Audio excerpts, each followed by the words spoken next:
Hey everyone, Andy Sykes here, and today we are talking about this, the Teewing Turbo Force, an Avinox powered EMTB from a brand you guys have probably never heard of. So in this video, we're going to go over the specs, the features, and the highlights of this brand new EMTB, and most importantly, we're going to see if it's any good or not.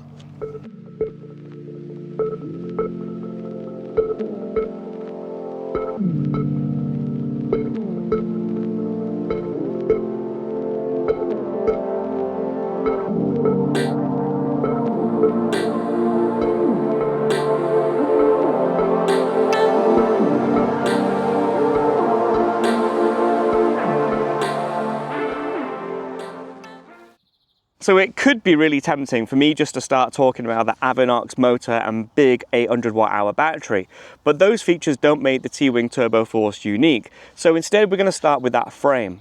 For Teewing's first ever EMTB, they've gone for a full carbon frame that weighs just 2.37 kilograms. However, they claim that this bike offers better strength, stiffness and stability to similar bikes from other brands. On top of that, it's a class 4 frame. Sure, that isn't the same level as an enduro bike or a downhill bike, but this isn't meant to be either of those. It has 150 mil travel on the rear and 160 on the front. The perfect amount of travel for a lot of the riding that I do, and I'm sure you guys do too. Now for the suspension system, Teewing have gone for quite a simple 4-bar setup. Now that might look odd when we look at a lot of multi-pivot systems out there on the market today, but I think that's quite a smart move. When tuned correctly, a 4-bar suspension system can offer a lot of performance without the complexity, the expense, or the weight of other systems. And look at all that room that is left in the front triangle thanks to that suspension system. There's room in the front triangle for a full-size water bottle, and even there's an accessory mount on the top tube. There are 3 sizes in the Teewing Turbo Force range. We've got a medium, there's a large, and there's an extra large, and each of those 3 sizes shares the same 445mm chainstay, 77-degree seat tube angle, and 64.5-degree head tube angle. And Teewing, they've left lots of spaces on the steerer tube so you can get the stack height just how you like it. The frame features full internal cable routing. There's a SRAM UDH hanger on the rear, so you don't need to worry about finding a spare. And Teewing have gone to a lot of trouble to protect this frame with lots of rubber protection. The chainstay has a very, very robust rubber protector. There's a mudguard between the main pivot and the chainstay, and the charger cover is also covered with a rubber door instead of a plastic and magnetic door. And Teewing tell me they've done that because through their testing, the rubber door is more durable and longer lasting. Now, one question a lot of you are going to wonder is, can I remove the battery on the Teewing? The answer really is yes, you can remove the battery. However, you need to drop that motor. So it's not something you're likely to do unless you're going to put a major service on this bike. Instead, the DJI Avinox system does have a fast charging feature, which means if you are planning on a long day out on the ride, you could in theory take your charger with you, top the battery up while you're at the cafe or even the pub, or you could pop back to the van and use a power bank to charge the battery up. Because the DJI Avinox system supports fast charging, you're going to get about 1% for every minute you charge it. So in theory, you could take this out on some seriously long days. If you've made it this far, that means you're enjoying my video, so please give me a thumbs up and don't forget to subscribe. So far, I've had 250,000 views this summer, which is just mind-blowing considering the channel is only a few months old and I have less than 2,000 subs. So don't wait, give me a sub now, that would really help. Now let's get back to the video.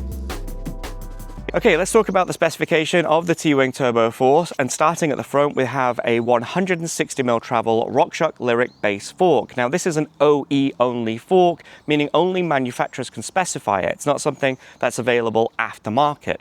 It still offers a air spring, rebound control and compression control, but it uses RockShox more entry-level rush damper. Now I've not spent much time on a rush damper before, so it'll be interesting to see how that performs compared to say a Charger damper 3.1. Brakes are from SRAM, and these are 4-piston SRAM motive brakes. This is a trail-ready brake, so it suits the intentions of the Teewing Turbo Force perfectly. The stem is an aluminium Teewing Enduro stem, and that is fastened to a 35mm carbon fiber Teewing handlebar. And we've got Velo lock-on grips there too. Moving further back, we've got a Cell Royale saddle on here, and that's fastened to a X-Fusion dropper post. On this medium-sized bike, it has 150 millimeters of travel, but as you can see by how much post I've got extended, I could probably get away with a 200 millimeter post on there. Below that, we've got a RockShox Select Plus rear shock, which controls the 150 mm of rear wheel travel. It does have a compression lockout switch on this shock, which I don't expect I'll be using all that often, seeing as this is an EMTB, and obviously we have rebound control too. The drivetrain comes from SRAM, and it's a GX mechanical drivetrain. It's not transmission, it's the version before that, but because this bike does have a UDH compatible dropout, I could upgrade it to transmission, and I could even go to Axis and fasten an Axis rear mech to the Avinox M1 motor and unlock even more controls. Now, one thing you might notice on my bike compared to the stock bike is that I've changed the wheels and the tires. The stock tires are from Maxxis with a dissector on the rear and an assegai on the front, and I've changed them for a couple of reasons. The first one being that a dissector isn't quite the right kind of tire for damper UK riding conditions. It doesn't offer enough braking or climbing traction, but the real reason is simply the Exo Plus casing that comes as stock on this bike isn't strong enough for EMTB usage. And in fact, in my first ride, I actually punctured the rear tire within 100 meters. So what I've done is I've upgraded to a burlier casing. I've got a downhill casing on the rear and an enduro casing on the front. And at the same time, I also took the opportunity to upgrade the wheels from the stock aluminium wheels to these carbon fiber wheels. Let's talk numbers. Now, Teewing claims the Turbo Force weighs in at 21.5 kilograms. My size medium bike with flat pedals comes in at 22.3. That's about the right kind of ballpark. Now, you'll have seen earlier in the video that I had a puncture due to that lightweight Exo Plus tire, so I decided to upgrade to more durable rubber and lighter weight carbon fiber wheels. So you might think I'd save a little bit of weight, but not as much as you'd expect. You see, the stock alloy wheels on the Teewing are quite heavy. They come with inner tubes, but they do manage to save an overall weight due to those lightweight but not durable tires. And I'm going the other way. I'm going for lighter weight wheels, no inner tubes, but much heavier, more durable rubber. The original stock wheel with tire and tube weighed in at 3.465 kilograms. My upgraded carbon fiber wheel with downhill tire came in at 3.4, so just a tiny weight saving, but a lot more durability. I saved more weight on the front wheel though. The original stock alloy wheel with tire and tube weighed in at 2.725 kilograms, whereas my upgraded wheel set comes in at 2.475. The new wheels on the bike give an overall weight of 22.02 kilograms, so around 300 grams saving. Not a massive amount, but now I no longer have to worry about punctures on the trail. Now, while I was at it, I decided I would measure the seat tube angle and the head angle to see how they compare to what Teewing states on their website. According to Teewing, the head tube angle on the Turbo Force is 64.5 degrees. I measured mine at 63.5, so actually 1 degree slacker. As for the seat angle, Teewing states that it's 77 degrees, and I measured mine at 77.77. Now, I don't know at what height Teewing measured their seat angle at, so I'm going to say that's bob on. Now we've got all of those boring numbers out of the way, let's get our helmets on and let's hit the trails to see what this bike really handles like.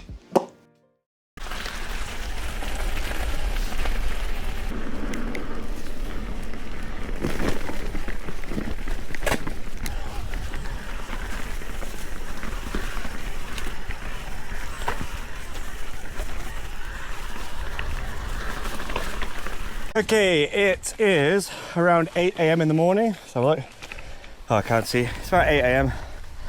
I've come to some local trails and I'm going to try and use auto all around.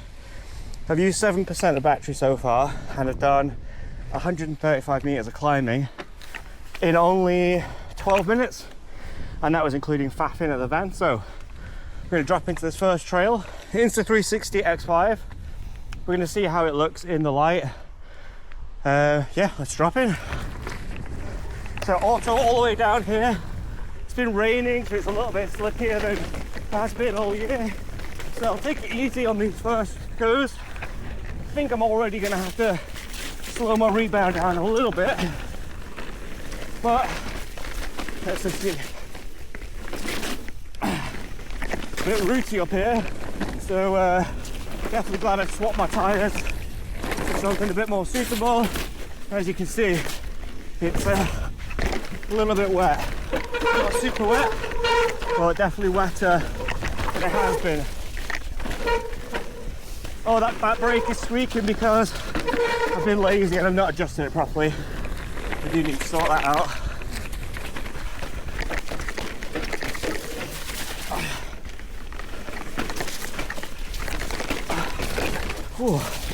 Thing with this is you're always going quick, even after little climbs like that, because you have the overrun.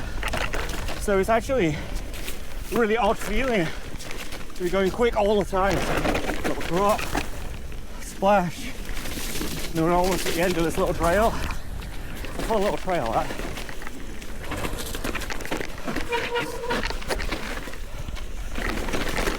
Yeah. Right, so Insta360 is looking absolutely sick.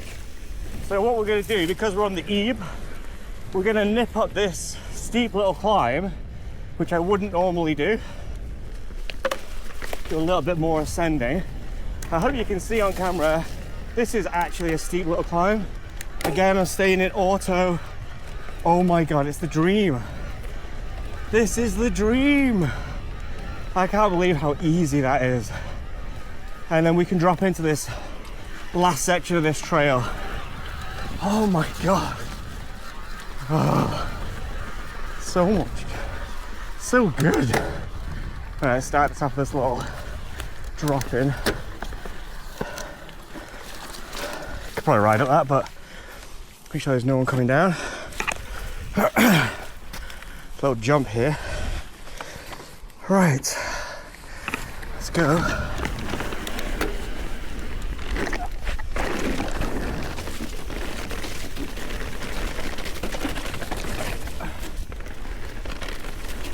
Whoa! Whoa! I landed way too deep in that there. Need to calm down a little bit because it is way wetter than usual. And these trails do get steep. Another climb that probably doesn't look steep on camera. Not as steep as the last one we did, but it does get steeper. Loads of grip though. That's why I've gone for that grippier rear tire though, because yeah, it's low me, but it's damp too.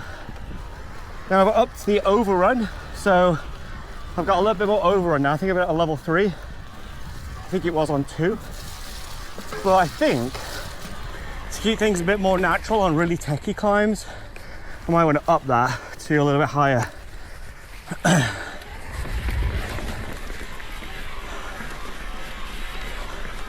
So we've been riding for 20 minutes. Well, we haven't because I was faffing.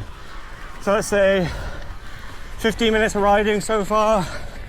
We've done how many meters? Nearly 200 meters of climbing. And this is where it gets a bit steeper. It's still doable on a regular bike, but look how easy it is on this thing.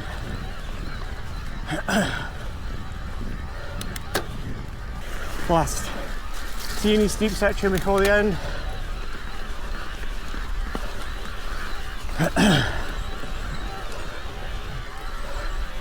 Absolutely light work. We have been riding for, let's say, 17 minutes. We're at the second, already on the second descent. 255 meters of climbing.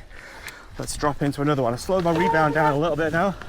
It's a bit darker this trail, so I hope the camera picks it up. That's not too bad.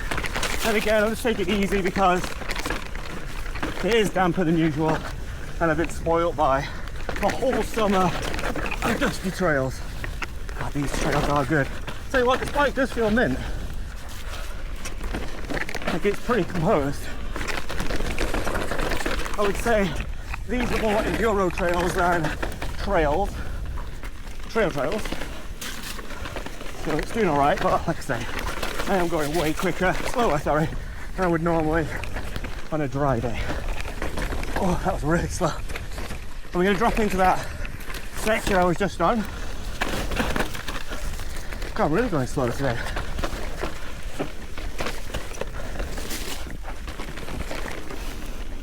Oops, missed the jump that time.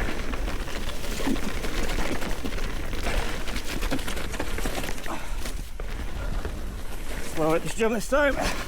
Landed it properly without going off track. So I don't know if you can see that clearly, but we've got 79% left. That means we've used 21% since we started. And that sounds pretty quick because like 28 minutes according to this, but really 23 because I was faffing.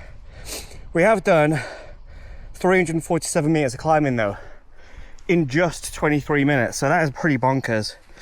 So if you say 20% is 300 meters, we're looking at 3, 6, 9, 1200 meters. No, more, sorry. 1500 meters on one battery, which is pretty decent considering I'm in auto and I've actually upped the power in the overrun and also in the assist too. So in stock settings, you should get more than that. In an eco, even more. And if I was lighter, more again, but yeah, pretty impressive so far. And number 3, and we're dropping into the same trail I dropped in the first time. I've slowed my rebound down a little bit now though. Let's see what it's like. I won't talk too much on this one. You'll focus on the trail a bit.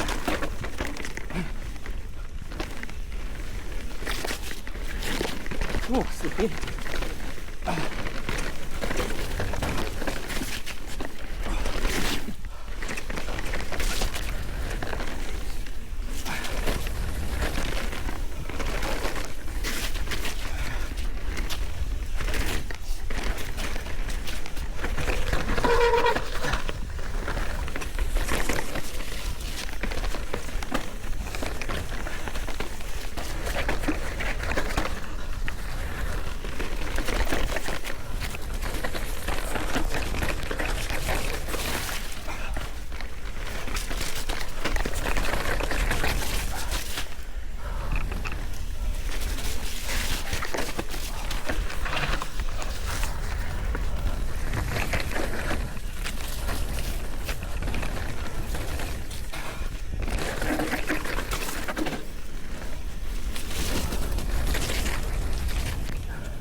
We're on descent number 5, 52 minutes, 536 meters of climbing.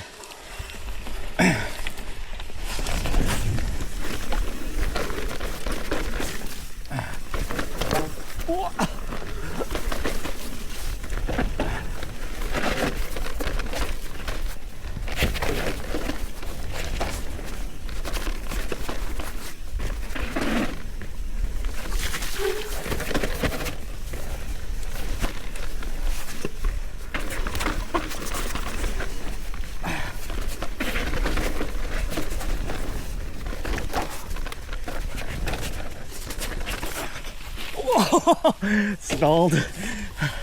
Should have tapped the pedal in. I need to the overrun to get around. Never mind.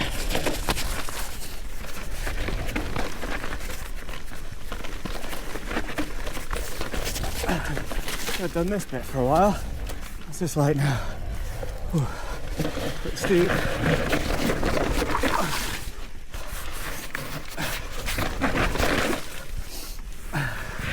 Go inside line because I'm cheating.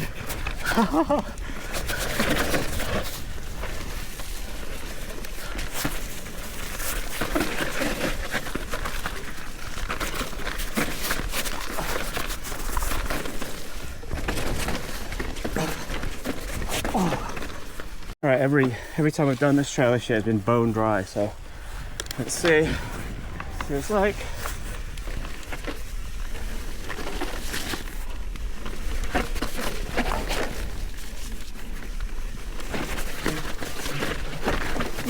Check on the outside.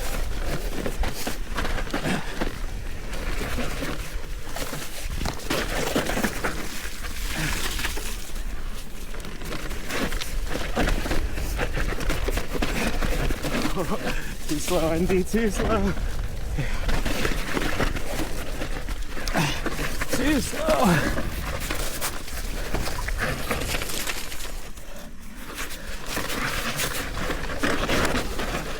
Ooh, nearly over the bump.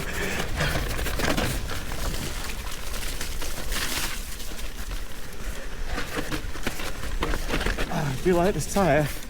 These tyres, you make a good mud tyre.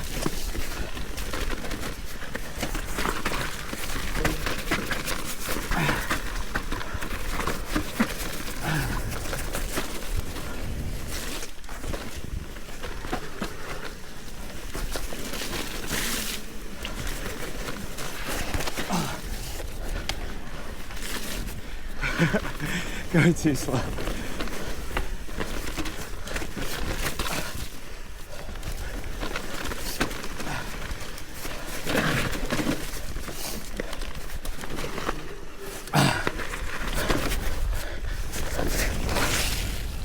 All right, I'm gonna end my ride there because I just realized I need to get home. However, sit rep, I've done 805 meters of climbing and I've got 50% of battery left. You see that? So there's 50% of battery. I hope you can see that. I'll take a photo of it. And I've got 805 meters of climbing. That is, it's impressive. All right, guys, we're gonna leave it there. I think I've done pretty much everything I can on the Teewing so far. So, like I said at the beginning of the video, we're gonna see if this bike is any good. I've got to say, yeah, it handles really, really well. I'm actually shocked how good the suspension works on this. Yeah, I've had to make some changes. I've changed the tires, but I mean, you've seen the trails today. They're super muddy and slippy. Those Maxxis tires weren't going to cut it. So that was definitely a right choice.